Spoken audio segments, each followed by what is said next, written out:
This is the Mad Spitter, and here's my short music documentary. I started rapping at 9 years old. Started making beats in '03 off the Casio keyboard I bought for like $300. And I've been making beats ever since. Now, since '03, I've been making beats like crazy.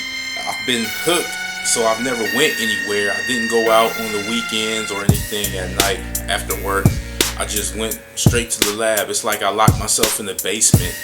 And this is how I developed the sound to this day. Now, in 2006, I started making actual songs. When I figured that, I discovered that I could actually do it. I was like, okay, I'll start writing, and then that had me more locked in, like I was locked in the basement. I really didn't go nowhere.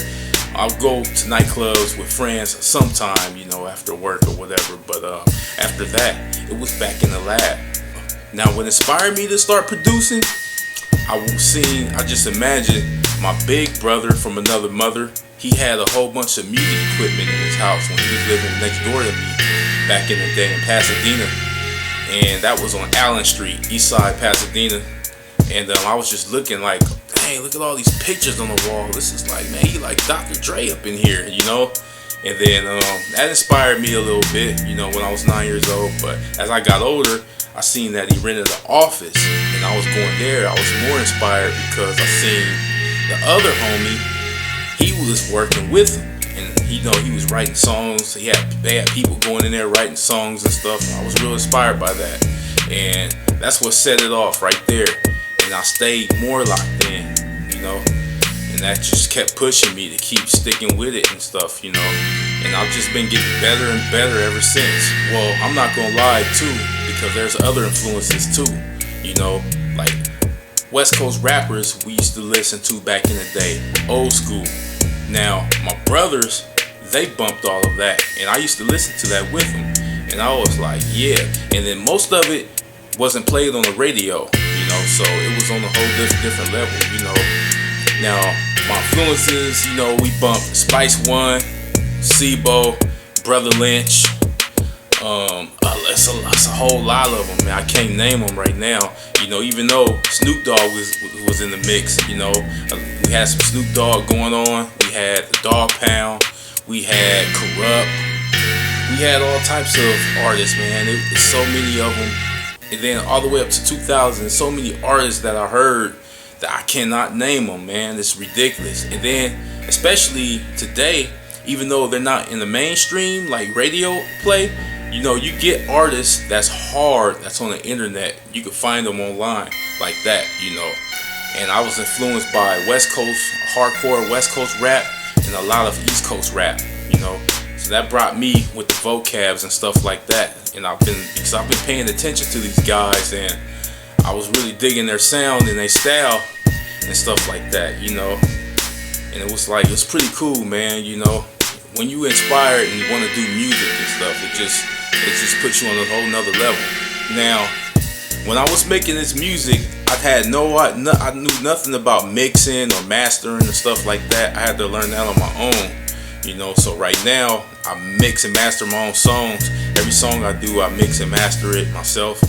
And then I really didn't do videography back then, but now I shoot videos myself and all that. And then I do cover art myself, so I have to learn all of that. It's more harder when you're doing everything by yourself. You have to make the beats, engineering, and all that. And you have to shoot the videos, cover art, and stuff like that. But it's fun at the same time, I'm not gonna lie. And then you have to keep up with the paperwork, like publishing, royalties, and stuff like that.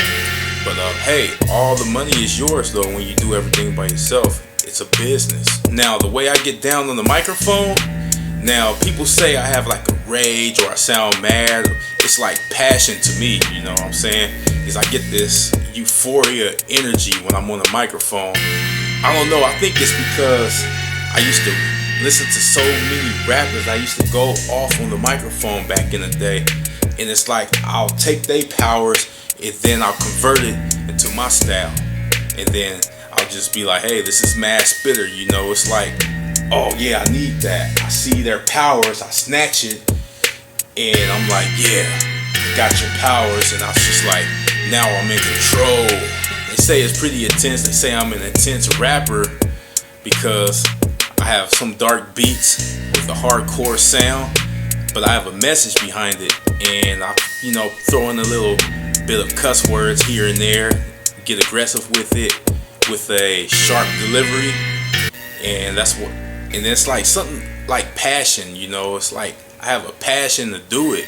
That's why I get like that. It's like it brings me so much energy, and the vibe is so real in front of the microphone when I'm in that booth, man. It's hard to explain.